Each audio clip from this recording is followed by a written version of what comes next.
The alarm tore through the bridge of my flagship before I even finished my coffee. I threw the cup aside and ran to my command chair, my boots slamming against the steel floor. Red lights flashed across every console. My officers were already at their stations, their faces pale.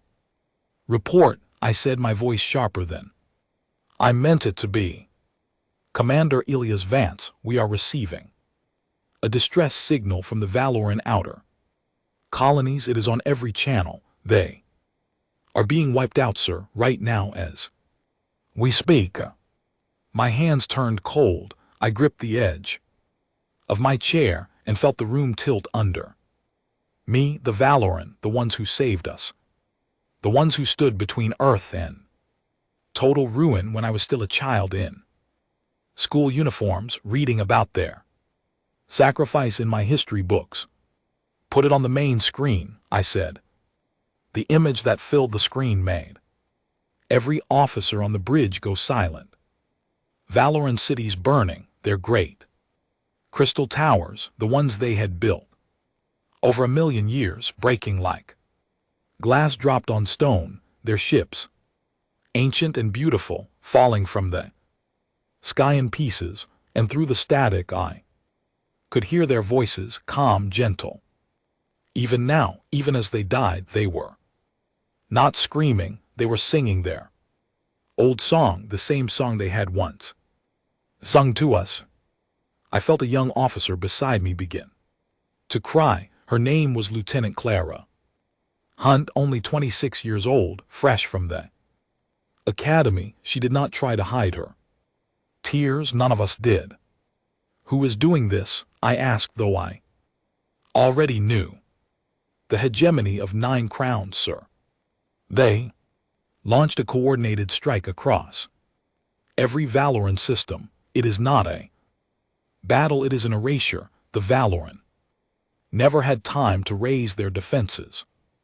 I closed my eyes for a long moment.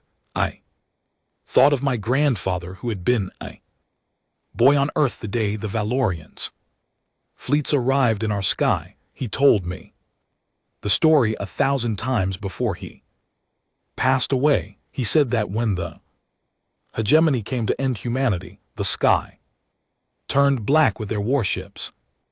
Billions of people prayed to every god they could remember, and then without warning the Valorian came, tall, glowing, patient beings who had watched us from afar for centuries. They did not say much. They simply placed their ancient fleets between Earth and the hegemony and told the invaders one thing: touch the humans and you fight us first.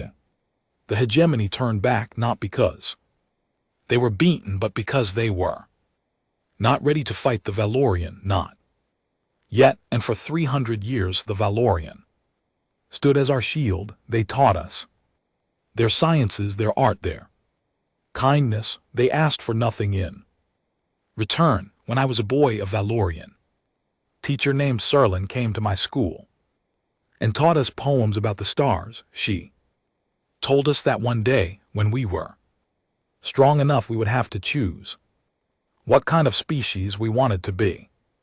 Now she might be dead, they all might be dead, and the hegemony had finally done what they had waited 300 years to do. Commander Clara said softly, "What are your orders?" I stood up. My legs felt heavy, but my mind was clear. I walked to the front of the bridge and looked at the burning worlds on the screen. "Send a message to Earth," I said, "to the Unified Assembly. Tell them what has happened. Tell them the Valorian have fallen, and tell them that if they wish to keep their treaties of peace, they must do it without me." My communications officer, a young man named Peter Hall, looked up sharply. "Sir, the treaties forbid us from engaging the hegemony. If you break them, the assembly will have you removed." "Then let them remove me," I said, "but first let them look at this screen." Let Every person on Earth look at this screen and tell me with a straight face that we should do nothing. The bridge was quiet, then Clara stood up. Commander, the crew stands with you. One by one, every officer on the bridge stood. Peter, the navigation chief, a stern woman named Grace Bennett, the weapons officer, a tall, quiet man named Henry Cole, every single one of them. I felt something break open inside my chest. It was not rage, it was older than rage. It was the grief of a child who has just learned that the ones who protected him are gone, and now he must decide what to do with the world they left behind. Send the message, I said. Peter nodded and began typing. While he worked, I walked to the great window at the back of the bridge and stared out at the stars. I thought of every lesson they Valoran had taught us. They had taught us patience. They had taught us mercy. They had taught us that strength without wisdom was the worst kind of weakness. But they had also taught us something else. They had taught us that some things are worth fighting for, that love, real love, is not just a feeling. It is a decision to stand between someone and the thing that wants to destroy them. They had made that decision for us 300 years ago, and now it was our turn. The message went out within an hour. The reply came back from Earth. It was not from the assembly, it was from the Secretary General herself, a woman named Margaret Ford, who had known me for 20 years. Her voice was steady, but I could hear the weight of the world in it. Commander Vance, she said, the assembly has convened. The treaties that bound us are being torn up as we speak. The people of Earth have seen the footage. There are no protests. There are no debates. There is only one voice now, and it speaks with the same words. Across every continent, we will not let them die unavenged. We will not let the galaxy forget what the Valoran did. For us, you have full command authority. Every ship, every weapon, every soldier. Bring them our answer, Elias. Bring them our answer. The transmission ended. The bridge was silent again. I turned to face my crew. I had known this moment might come someday, but I had prayed it would not come in my lifetime. I was 63 years old. I had spent 40 years of my life studying Valor and philosophy, reading their books, walking in their gardens when they invited human scholars to visit. I had loved them not as teachers, as family, and now the family was gone. Listen to me, I said. What we are about to do will change humanity forever. The galaxy thinks we are soft. They think we are farmers and poets, hiding behind the skirts of older species. They do not know what we have built in our quiet centuries. They do not know what we have become. We will show them, but before we do, I need every one of you to understand something. The Valoran never wanted us to become killers. They wanted us to become better. If we go down this road, we go down it knowing the cost. We go down it knowing that every shot we fire is a shot the Valoran would have asked us not to fire, and yet we fire anyway because some things cannot go unanswered. I looked at Clara. She was not crying anymore. Her eyes were hard now, older than they had been that morning. Lieutenant Hunt, I said, set a course for the Vesca transit. The hegemony 7th Border Fleet is stationed there. They are celebrating. They think the war is over. They think they have won. Yes, Commander. Peter, I said, open a channel to every ship in the Terran Expeditionary Armada. All 112 of them. Tell them what we are doing. Tell them they may turn back if They wish no shame will fall on any captain who chooses peace, but those who come with me come with open eyes. We are not going to negotiate. We are not going to posture. We are going to answer. Yes, sir. The orders went out. I waited, my hands folded behind my back, my eyes on the stars. I wondered how many ships would turn away. None of them did. Every single captain sent back the same reply, a short one. Just 2 words, with you. I felt my throat tighten. I nodded once. Slowly. Navigator Bennett, I said, take us to slipspace. We have a long journey ahead. The great engines of my flagship began to hum. The stars outside the window stretched and twisted into long lines of light, and somewhere in the deep silence of my heart I could almost hear Sarah Lynn's voice from when I was a child, reciting a poem about the stars. I hoped she would forgive me for what I was about to do, but I was going to do it anyway. The Armada fell out of slipspace at the edge of the Vesca transit, and the sight that greeted us was exactly what my intelligence officers had described: 400 warships of the Hegemony 7th Border Fleet arranged in lazy patrol patterns, their shields at minimum power, their crews clearly celebrating. Lights flickered across their hulls in patterns I recognized from my studies. Hegemony victory signals. They were throwing a party in the void. I stood at the center of my bridge and watched them on the main screen. My officers watched with me. Nobody spoke. Nobody moved. They have not seen us yet, Grace Bennett said quietly from her navigation station. Our stealth systems are holding. We can close to optimal firing range before they detect us. Good, I said. Hold position for now. I want them to know we are here before we fire. Henry Cole, my weapons officer, looked up from his console with a surprised expression. Sir, we have the advantage of surprise. If we strike now, we can end this fleet in minutes. I know, I said, but this is not only about ending them. This is about sending a message to every Hegemony admiral who still breathes. I want Carax of the Thorn Crown to look me in the eye before he dies. I want him to know who came for him. Henry nodded slowly. He was a quiet man, but he understood. I turned to Peter Hall at the communication station. Peter, open a channel to the Hegemony flagship. Wide broadcast every frequency. I want every ship in that fleet to hear what I am about to say. Channel open, sir. I walked slowly to the front of the bridge. I thought about the words I was going to use. I had rehearsed them in my head during the entire slip space journey. I had written them down. Then I had thrown the paper away.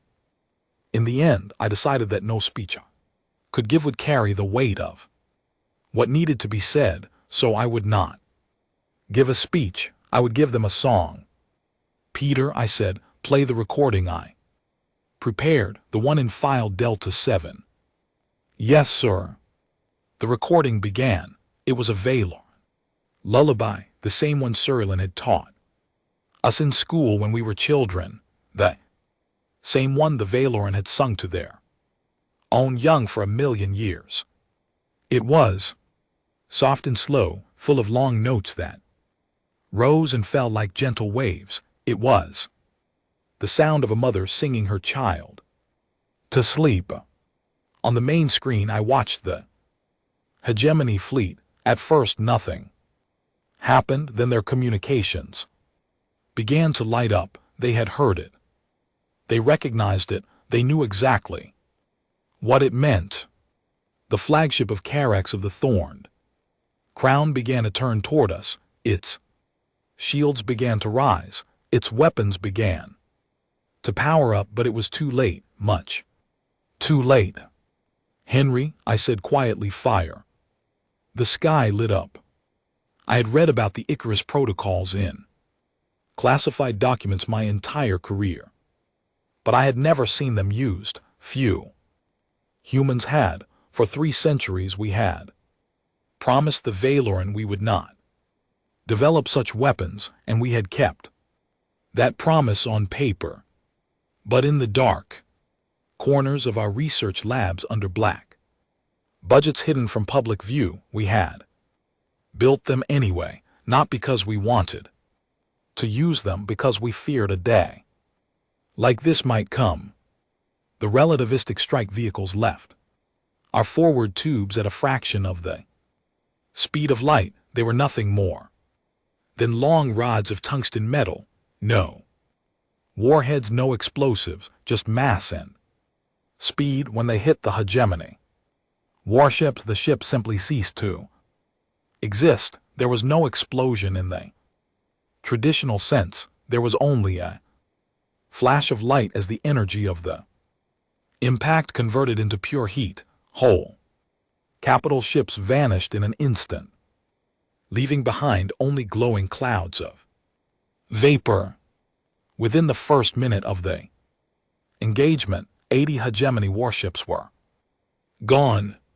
Within the second minute, another 60. The surviving ships tried to form defensive lines. They tried to return fire, but their weapons were designed to fight slow-moving enemies at close range. They were not designed to fight an enemy that could strike from halfway across the system.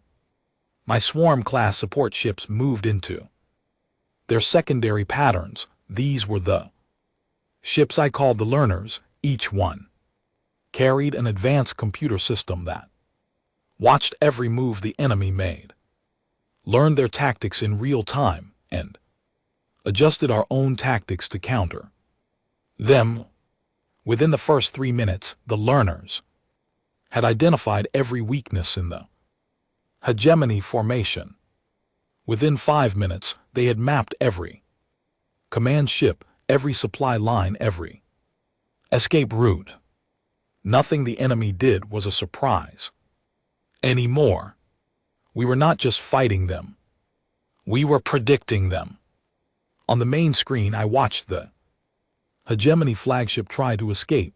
Carax was smart. He knew the battle was lost. He turned his ship toward the edge of the system, trying to reach slip space. Let him run, I said. Henry looked at me in confusion. Sir, let him run, I said again, but disable his ship first. I do not want him dead. I want him to survive this. I want him to carry what he saw here back to his people. I want every member of the 9 Crowns to see his face when he tells them what happened to his fleet. Henry nodded and targeted the engines of the hegemony flagship. A single precise shot and the great warship went dead in the void, its engines cold, its weapons offline, its crew alive but stranded. I turned to Peter. Open a channel to Carax direct, no delay. A moment later, the ugly, proud face of Carax of the Thorned Crown appeared on my main screen. He was old, with skin the color of dried blood and great curving horns on his head. His eyes were full of fury, but also something else, something I had never seen in a hegemony admiral before. Fear. Human, he said. His voice was rough, like stones grinding together. What is this? What have you done? My name is Commander Elias Vance of the Terran Expeditionary Armada, I said. I'm the son of a species you tried to destroy 300 years ago. I'm Snorts, the student of a species you destroyed last week. I have come to present you with a bill. Carax, not today, not at this battle. The bill is much larger than a single fleet. Today is only the first Payment, I'm letting you live so that you can go back to your masters and tell them what you have seen. Tell them humanity is coming. Tell them we are coming for every admiral, every warlord, every politician who voted to erase the Valoran. Them we know their names. Tell them we know where they live. Tell them there is no hole deep enough to hide in. And when they ask you why we are doing this, Carax, tell them the truth. Tell them that when the Valoran had no one to stand for them, we remembered who stood for us. Carax stared at me for a long moment, his face twisted with a dozen emotions. Then slowly he did something I did not expect. He bowed his head. It was a small gesture, barely more than a nod. But among his people, it was the gesture of a defeated warrior acknowledging a superior one. I will carry your message, he said. Then the channel closed. I turned to my crew. The bridge was silent. Every officer was looking at me with the same expression, a mixture of awe, grief, and something else. Something new. They were beginning to understand what we had become. Grace, I said, plot a course to the next target. Yes, Commander, where to? I thought for a moment. There were many worlds that deserved our attention, many admirals who deserved to meet me, but one world stood out from the rest, one world where the hegemony had celebrated the loudest when the Valoran fell. World called Thelos Prime. Thelos Prime, I said. We are going to pay them a visit. The Armada turned as 112 warships. Now battle-tested, now blooded, now certain of their purpose. We left the Vesca transit behind us, leaving only wreckage and silence where the hegemony 7th Border Fleet had once been. As we traveled, I received updates from Earth. The news of the battle had already spread across the galaxy. 1,000 worlds were talking about it. The hegemony was calling for emergency sessions of their ruling council. The unaligned species, the ones who had stayed quiet during the extermination of the Valoran, were suddenly very interested in sending diplomatic envoys to Earth. Some were offering alliances. Some were offering tribute. Some were offering information about hegemony leaders hiding in their territories. I accepted the information. I ignored the rest. In the quiet hours between battles, I walked through my flagship. I visited the crew in the mess halls. I sat with young soldiers and listened to their stories. I found that many of them had personal reasons for being here. One young woman, a gunner named Lily Ward, told me that her grandmother had been saved by a Valoran medical ship during a plague on a human colony world. Another soldier, a tall man named Samuel Price, told me his father had studied Valoran music for 30 years. Everywhere I went, I found the same story. The Valoran had touched our lives in 1,000 quiet ways, and now that they were gone, we were all grieving together. One night, a young lieutenant named Maurice Akinquo found me in the observation deck. I was standing alone, looking at the stars. She was a bright officer, barely 28 years old, and she had served on my flagship for 2 years. She hesitated at the door. Permission to speak freely, Commander. Granted. She walked over and stood beside me. For a long time, she did not say anything. Then finally she spoke. Sir, do you think the Valoran would have wanted this? Do you think Saralyn, if she could see us now, would be proud of what we are doing? I thought about the question for a long time. I thought about everything Saralyn had taught me. I thought about her gentle voice, her patient smile, her way of answering questions with more questions. And I thought about the last time I had seen her at a dinner on Earth, 5 years ago, where she had looked at me with a sad smile and said, "Elias, you must not love us too much. Love the stars more. The stars will still be here when we are gone."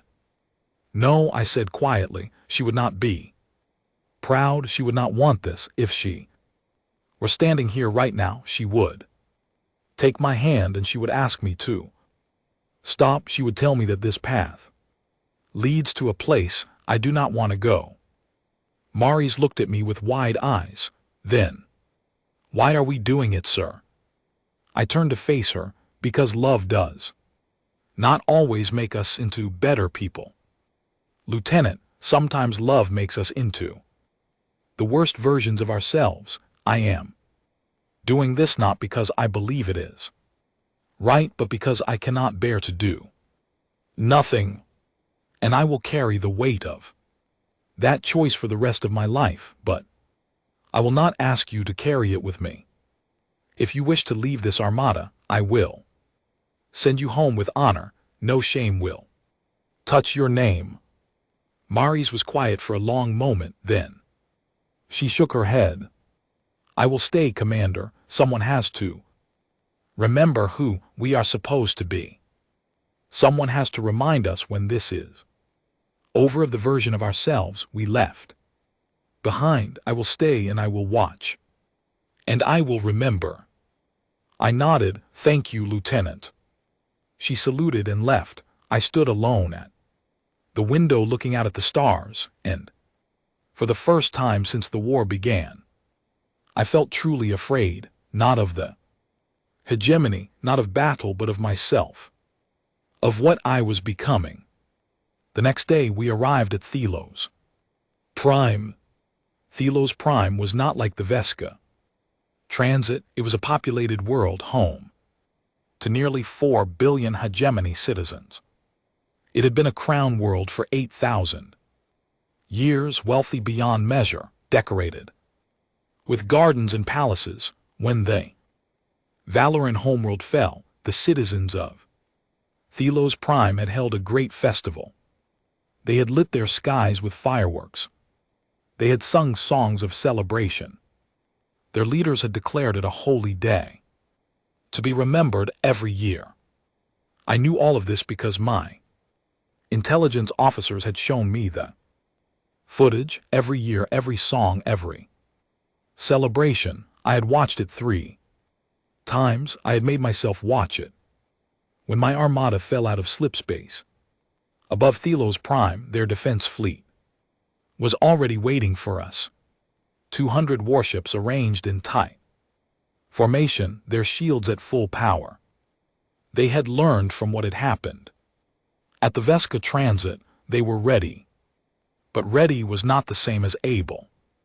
The Battle of Thelos Prime lasted 40 minutes. It was longer than Vesca, but the outcome was in doubt. We lost 9 ships. They lost everything. When the last of their warships was destroyed, I turned my attention to the planet itself. The planetary governor sent a message. He was weeping as he spoke. He begged for mercy. He offered unconditional surrender. He said the people of Thelos Prime had nothing to do with the decisions of the 9 crowns. He said they were innocent. I listened to his message. I read the transcript of his past speeches. I watched the footage of him leading the victory celebration when the Valorans fell. I looked at his face as he had cheered, as he had raised a glass of wine in toast, as he had declared that the galaxy was finally free of the old pests. Then I turned to Henry Cole.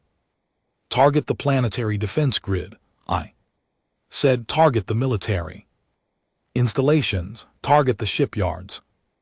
Nothing else. No cities, no civilians. Only their ability to make war. Henry nodded. The orders went out. Within an hour, Thelos Prime was disarmed. Its defense grid was gone. Its shipyards were dust. Its military was broken, but its city still stood. Its garden still bloomed. Its 4 billion people still lived. I opened a channel to the governor. Governor, I said, you have your lives, you do not have your weapons. This is my mercy. It is more mercy than you showed the Valorans. Live with it. And tell your children and their children what happened here today. Tell them that when the old gods fell, new gods rose. Tell them to remember our faces. Tell them never to forget. The governor bowed his head and said, nothing. I turned to Grace. Next world.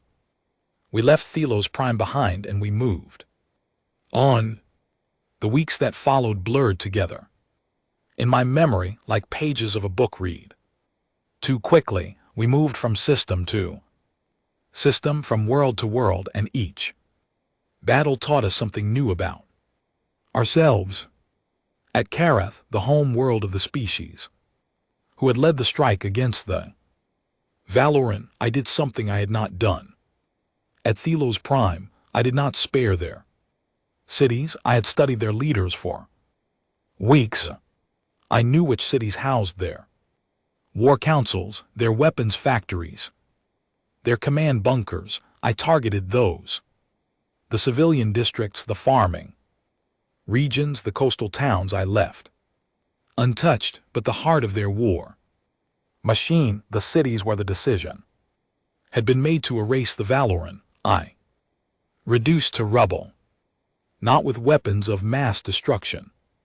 With precise strikes, one building at a time, one target at a time. It took 3 days. When it was over, I did not feel victorious. I felt hollow. Maris came to see me again that night. She did not speak. She simply sat across from me in my private quarters and waited. I poured her a glass of water. She drank it slowly. I keep thinking about what you said. She finally told me about love making us into the worst versions of ourselves. I used to think love made people better. My mother used to tell me that love was the best thing in the universe, that it was the only thing worth living for, but I am starting to understand what you meant, Commander. Love is not a gentle thing. Love is a force, and like any force, it can build or it can destroy, depending on how we use it. I nodded slowly. Your mother was not wrong, Maris. Love is the best thing in the universe, but it is also the most dangerous because it makes us do things we would never do for ourselves. A man will stand by and watch himself be wronged, but let someone harm the person he loves, and he will burn down a galaxy to make it right. Is that what you are doing, sir? Burning down the galaxy? I was quiet for a long time, then I answered, I do not know, Lieutenant. I really do not know. At Cillian Reach, a system of neutral traders who had sold the coordinates of fleeing Valorium refugee convoys to the hegemony for profit, I did not fire a single shot. I simply arrived with my armada and surrounded their largest trading station. I opened a channel to their Council of Merchants. You made money from the deaths of my teachers, I said. I am taking that money back, all of it, every credit, every account, every holding. It now belongs to the Valorium survivors. Wherever they may be, your government is dissolved, your trade licenses are revoked. You may continue to exist as a people, but you will never again be traders in this galaxy. This is my answer to your greed. The merchants protested. They threatened. They begged. I ignored them. All my financial officers transferred every credit from their accounts to a fund I had established in the name of the Valorium, and then we left. No shots fired, no ships destroyed, just absolute economic ruin. It was, in some ways, the cruelest thing I did. Word spread across the galaxy faster than any fleet could travel. Species I had never heard of began sending envoys to my flagship asking for audiences. Some wanted to offer alliance, some wanted to offer tribute, some wanted to give me the locations of hegemony, officials who were hiding in their territories. One small species, the Vithari, who had been quietly bullied by the hegemony for centuries, sent me a gift. It was a simple box made of wood.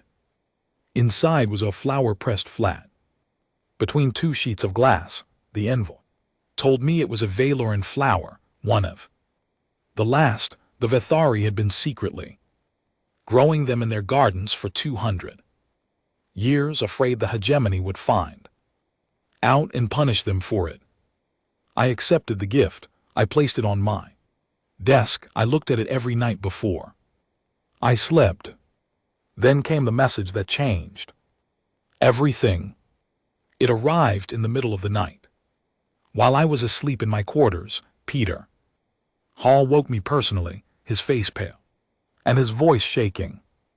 "Commander, you need to come to the bridge now, please, sir." I did not ask questions. I dressed and ran. When I reached the bridge, every officer was standing around the communications console, staring at it as if they had seen a ghost. Peter pointed at the display with a trembling hand.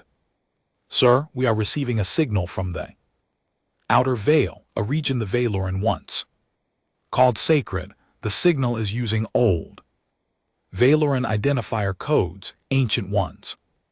I ran it through our databases 3 times, sir. The codes are authentic. There is no mistake." I stared at the screen. My knees felt weak. "Play the message, Peter." He pressed the button.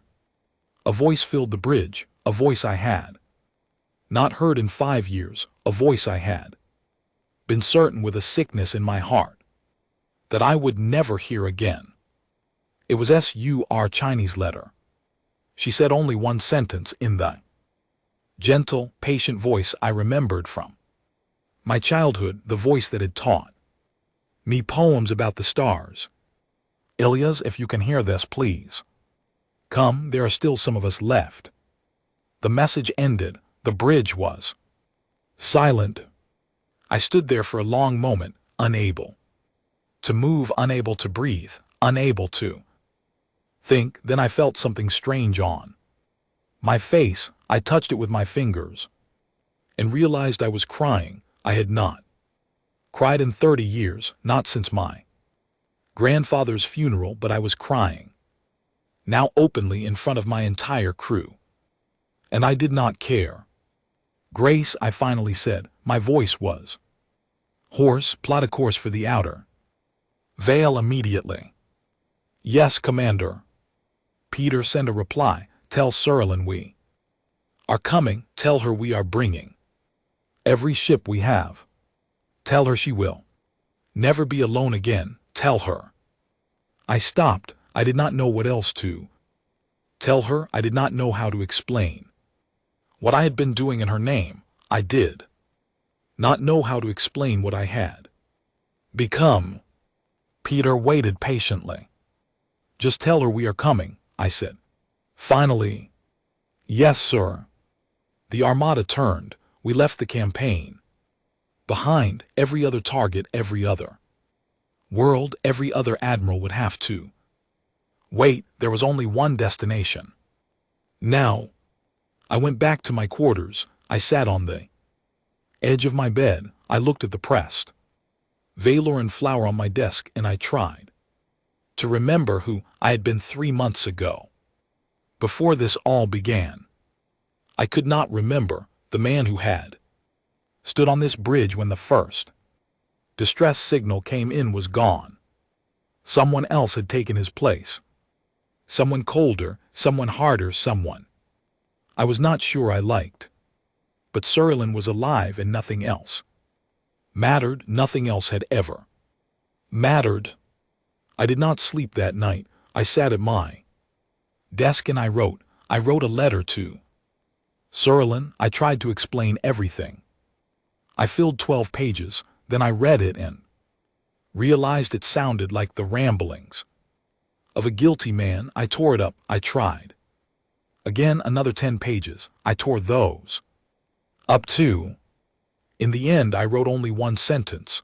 I folded it carefully and put it in my pocket. It read simply, I am sorry for what I have become. I hope you can still see the boy you once taught. The journey to the outer veil took 6 days, 6 of the longest days of my life.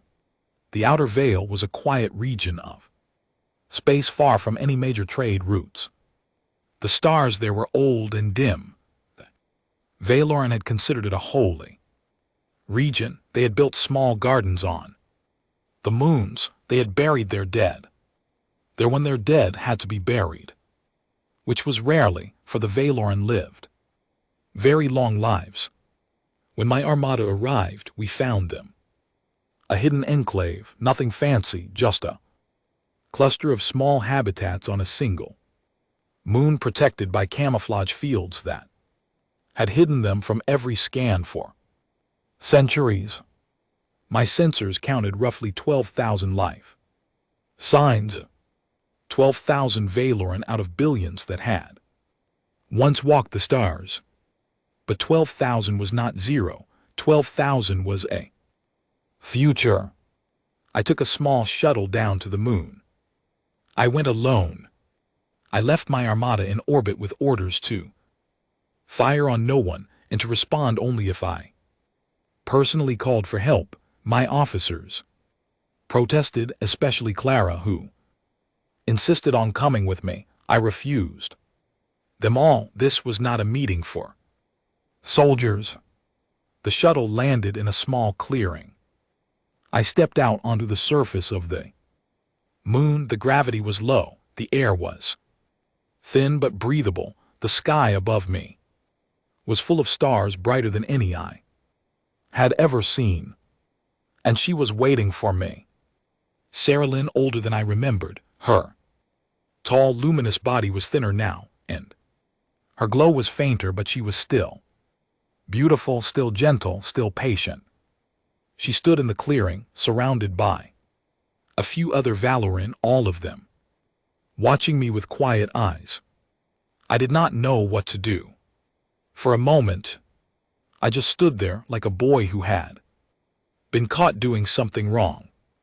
Then I walked toward her. I stopped a few feet away, and without saying a word, I reached into my pocket, took out the letter I had written, and held it out to her. She took it, she read it. The letter was only one sentence long. She finished quickly. Then she did something that broke me.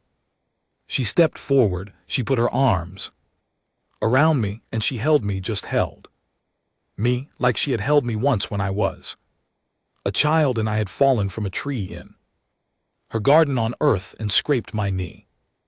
And I wept for every world I had broken. I wept for every life I had ended. I wept for the boy I had been and the man I had become.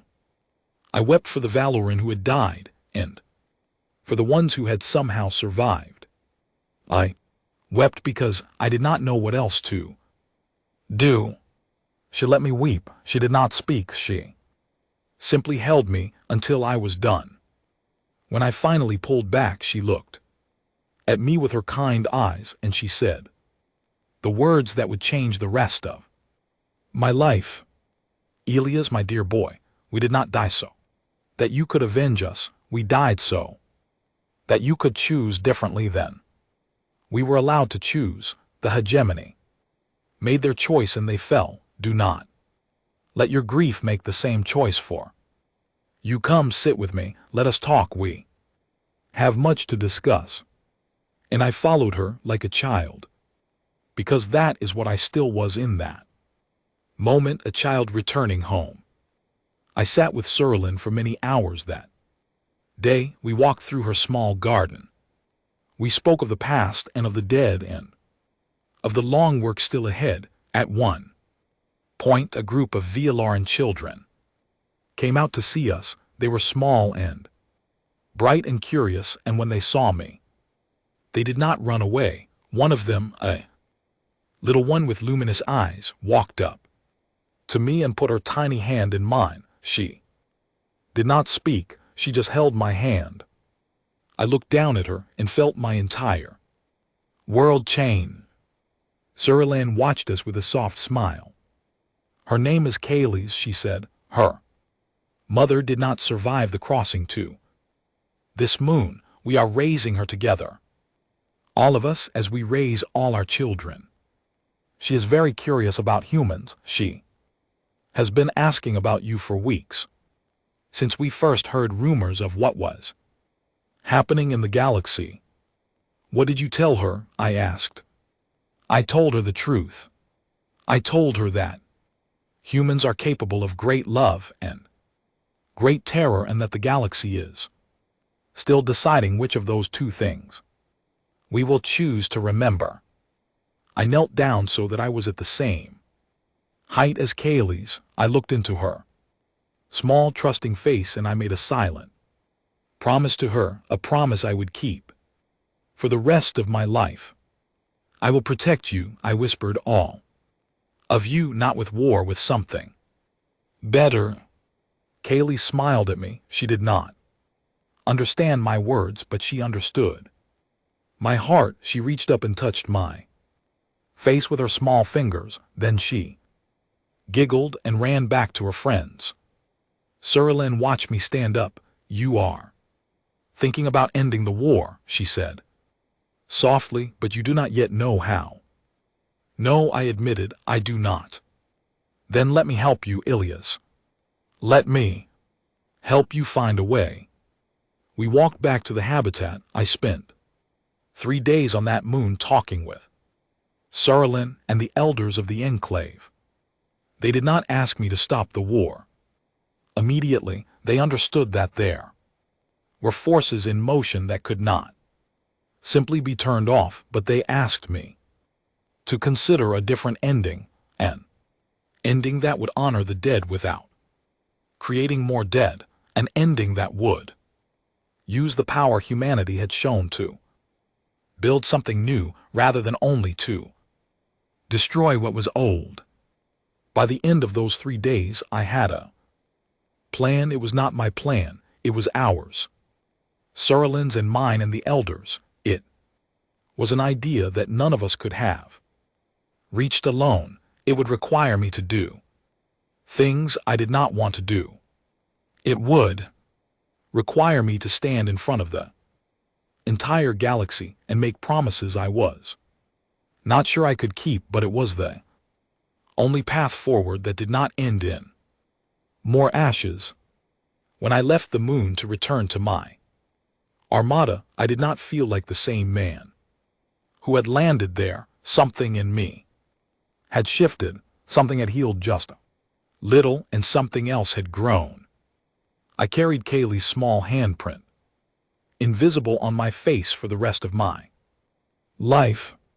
On the flight back to my flagship, I opened a channel to Earth, to Secretary General Margaret Ford, to every leader of every nation on my home world. I told them what I had found. I told them Serlin was alive. I told them there were 12,000 Valoran survivors, and I told them I was about to do something they might not approve of. Margaret listened quietly. When I was done, she was silent for a long moment. Then she spoke. Ilias, you have been given the full authority of humanity. Whatever you decide, we will stand behind you. Do what you believe is right. The Valoran saved us once. It seems they may be saving us again. I thanked her and closed the channel. The Armada turned one last time. We sat Course for a single destination, the capital of the hegemony of 9 crowns. A world called Tarvexil. We were going to end the war, but not in the way anyone expected.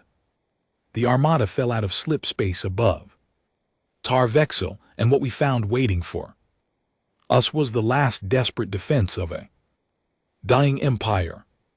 Every warship the hegemony had left, every cruiser, every gunboat, every armed transport they could find.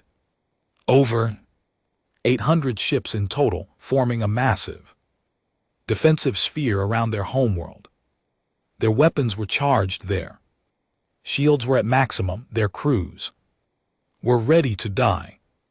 I stood on the bridge of my flagship and looked at them through the main screen. My officers waited for the order to fire. They were prepared. They had been preparing for this moment for months. This was the final battle. This was the end of the hegemony. I did not give the order. Instead, I turned to Peter. Open a channel to every vessel in that fleet and to the surface of Tarvexil, and to every world in the galaxy. Everyone, Peter. I want every species and every star system to hear what I am about to say. Connect me to every network, every relay, every listening post. This is the biggest broadcast we have ever made. Make it happen. Peter's hands flew across his console. Sir, a broadcast of that size will take a few minutes to coordinate. Multiple relay stations, multiple species, networks. Take your time, Peter. Do it right. I waited. The bridge was quiet. My officers looked at each other confused. Henry Cole watched me with careful eyes. Clara Hunt, standing at her station, looked at me with something like hope. Marissa Kunko, now a captain after her promotion 3 weeks earlier, smiled faintly from the back of the bridge. Peter finally looked up. Ready, sir. You are on every channel in the known galaxy. Estimated audience, 300 billion beings. I nodded. I walked to the center of the bridge. I took a deep breath, then I began. My name is Elias Vance. I'm the commander of the Terran Expeditionary Armada. I am the man who has led the campaign against the hegemony of 9 crowns for the last 4 months. By my orders, dozens of hegemony worlds have been disarmed. By my orders, their military fleets have been destroyed. By my orders, their empire has been broken. You all know this. You have all watched it happen. Some of you have cheered. Some of you have wept. All of you have wondered when it will end. Today it ends. But it does not end the way you think. It does not end with the destruction of Tarviso. It does not end with the deaths of the 9 crowns. It ends with a choice I am going to make in front of all of you, and with a promise I am going to offer to every species in this galaxy. I paused. I looked at the stars on the screen. I thought of Sarah Lynn watching me from her quiet moon. I thought of Kaylee's, the little one with the bright eyes. 300 years ago, I continued, when humanity was young and helpless, the Valoran stood between us and the hegemony. They did not do it for trade. They did not do it for profit. They did it because they believed we could become something greater than we were. They gave us 3 centuries to grow. They taught us their sciences, their arts, their philosophy. They loved us not as pets but as students, as family. And when hegemony finally rose against them, we were not strong enough to save them. They died, and I, in my grief, chose the path of war. I built fleets. I trained armies. I used weapons that should never have been used. I did terrible things in the name of people who would have asked me to do none of. I carry the weight of every world I have broken, and I will carry it for the rest of my life. I will not pretend. Otherwise, I will not ask for forgiveness. I will not say I am sorry, because sorry is not enough. What I did cannot be undone, but it can be redirected, and that is what I am here to do today. I stopped. My voice had grown steadier. My hands had stopped shaking. I looked directly into the camera. There are still Valoran alive. I found them. They are hidden safe in a place I will not name. 12,000 of them there. Elder, the one who taught me when I was a child, is among them. Her name is Sir Alan, and she has asked me to do something difficult. She has asked me to end this war, not with more destruction, but with something new, something the galaxy has never seen before. And so, in her honor and in the honor of every Valoran who died because we were not yet strong enough, I am going to offer this to every species who is listening to me now. Listen carefully. Listen well, because what I say next will shape the next 1,000 years of this galaxy. I took a deep breath. The hegemony of 9 crowns is dissolved, effective immediately. Its 9 ruling species are no longer permitted to act as a single political body. Their shared fleets are disbanded. Their shared laws are void. Their war leaders will face a multi-species tribunal with judges from every culture they have ever harmed. Those found to have ordered the extermination of the Valoran will face justice according to the laws of a neutral court. I will not be their judge. I have done enough. Galaxy will judge them. That is the first thing. I paused to let those words sink in. Second thing is this: humanity will not take the throne of the hegemony. We will not rule the worlds we have conquered. We will not demand tribute. We will not demand loyalty. The worlds we have disarmed will be given back to their own peoples to govern themselves as they see fit. Our only condition is that they do not rebuild the machinery of conquest. No more empires, no more client species, no more extermination campaigns. Galaxy is for all its peoples, not for any one of them. That is the second thing. Another pause. The third thing is the hardest. The third thing is the thing Saruman asked me to promise, and so I will promise it now to every species and every system who is listening. From this day forward, humanity will not rule. We will guard. We will stand where the Valorians once stood, between the strong and the weak, between the old and the young, between the ones who would destroy and the ones who would be destroyed.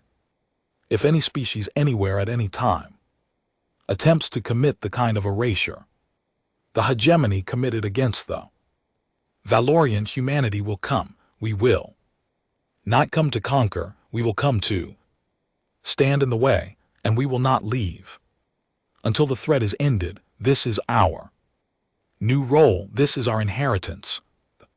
Valorian died so that we could become this, and so we will become it. I give you my word. I give you the word of my species. I give you the word of every human child yet to be born. I stopped. I felt my voice crack. I steadied it. The fourth thing and the last is a confession. Humanity will never forget what we did in this war. We will teach it in our schools. We will write about it in our books. We will remember every world we broke, every life we ended, every choice we made in grief and fury. We will carry this weight not as a badge of honor, but as a warning to ourselves, to our children, to every future commander who ever stands where I stand. Now we will say, this is what love looks like when it loses its wisdom. This is what strength looks like when it forgets its purpose. Do not become us. Do better than us. Remember they. Valoran, remember Sorlin. And remember Ilias Vance, who did a terrible thing for the right reasons and who asked the galaxy to forgive him not with words but with 1,000 years of peace. I stood in silence for a moment. The bridge was completely still. To the hegemony fleet now arrayed against me I say this, you may stand down. Every crew that surrenders will be allowed to return home. No one will be harmed, no ship will be taken. You have my word. To the 9 crowns on the surface of Tar Vexel I say this, open your doors to the tribunal that is coming. Face the judgment of the galaxy. It will be fair, it will be slow, but it will be just, and it will not be at my hand. To every species and every star system I say this, the concord of silent waters is now forming. It is named for the Valoran elder who asked me to build it. Any species may join. Its charter will be written by all, not by humans alone. Its mission is simple: protect the young, guard the weak, remember the cost of power misused. That is all. That is the whole of the charter. Join us or do not. The choice is yours. I took a long breath. This is Commander Ilias Vance of the Terran Expeditionary Armada. This is my final order as a commander of war. From this moment forward, I will command no more battles. I will fire no more weapons. I will sign no more death orders. I have reached the end of what I can do with a fleet. The rest must be done by diplomats, by teachers, by builders, by children. I stepped into this chair 4 months ago to answer a crime. The answer is given. The war is ended, and I am tired. Thank you for listening. May the stars watch over you all. The broadcast ended. The bridge was utterly silent. Then slowly, one by one, the ships of the hegemony fleet began to shut down. Their weapons, their shields dropped. Their offensive systems went dark. Not all of them at first. Some resisted. Some commanders refused to believe it. But within 20 minutes, over 600 of the 800 hegemony warships had stood down. Within an hour, it was nearly all of them. The few that remained armed were isolated, surrounded by their own surrendering fleet, and quickly convinced to follow. The surface of Tar Vexel sent a reply in. Hour later, the 9 crowns, speaking together for the last time, accepted the terms. They agreed to the tribunal. They agreed to the dissolution. They agreed to all of it. I think by the end they were grateful. They had expected to die. Instead, they were being allowed to face justice and live for a species that had built their empire on extermination. Even a harsh trial must have felt like mercy.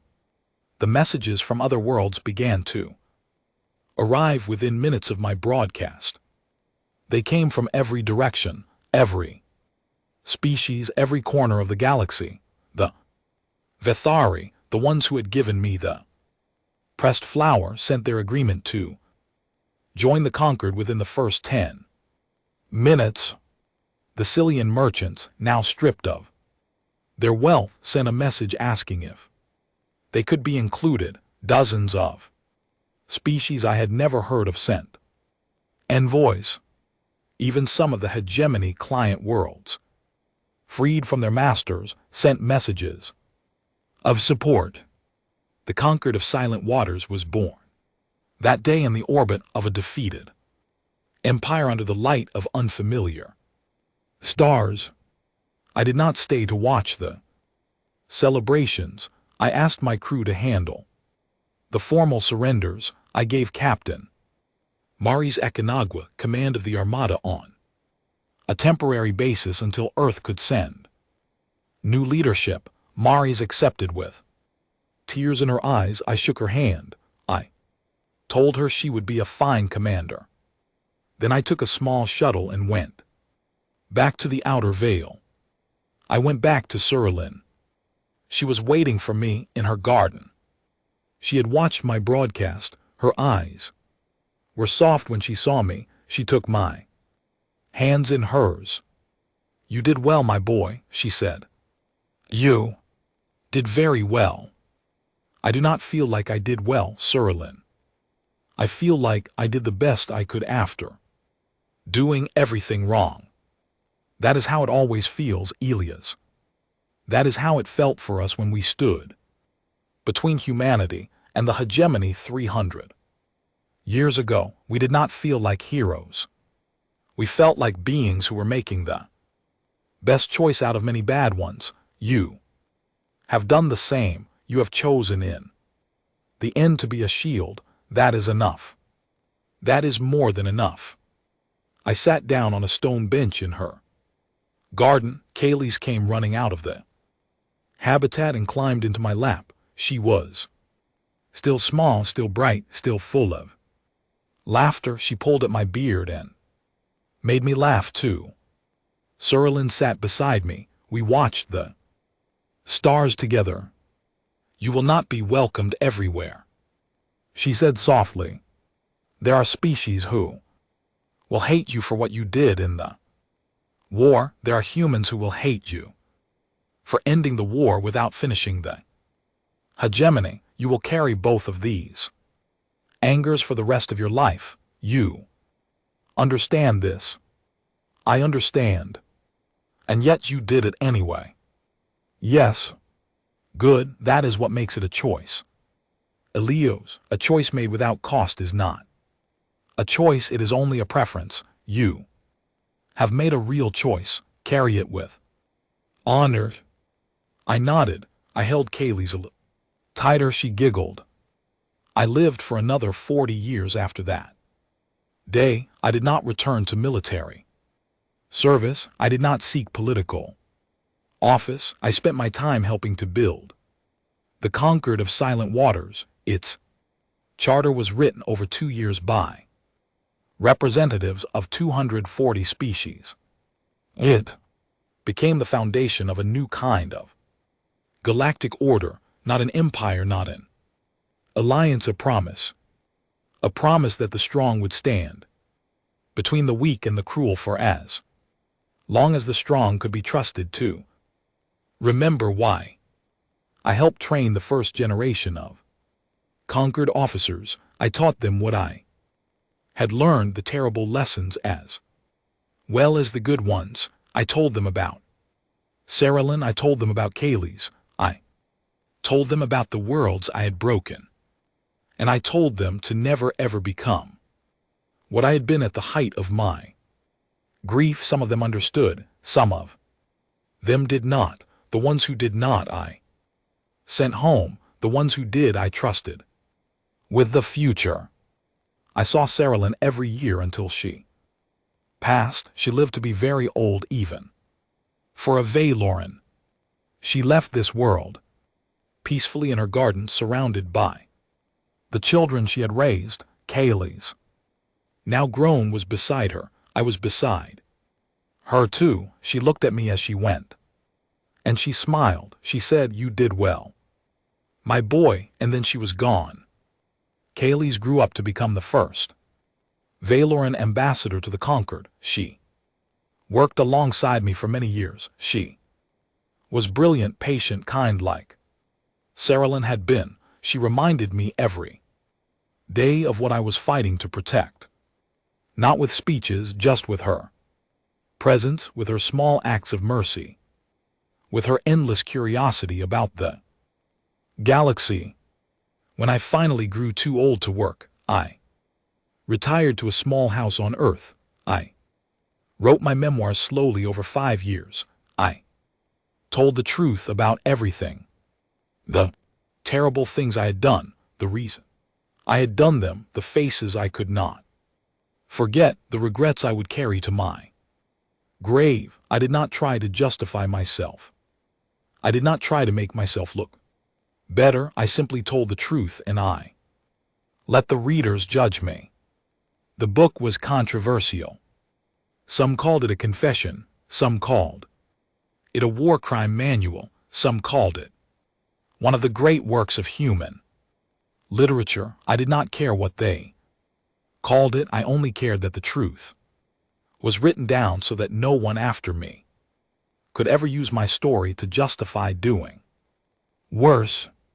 I died in my sleep at the age of 103 on a quiet spring morning. My grandchildren were around me. My friends had visited. The day before, I was not afraid. I had said everything I needed to say. I had done everything I could do. On my grave, at my request, they carved only one line. It was the line that later became the motto of every conquered fleet, engraved above the bridge of every conquered ship, taught to every conquered officer in their first year of training.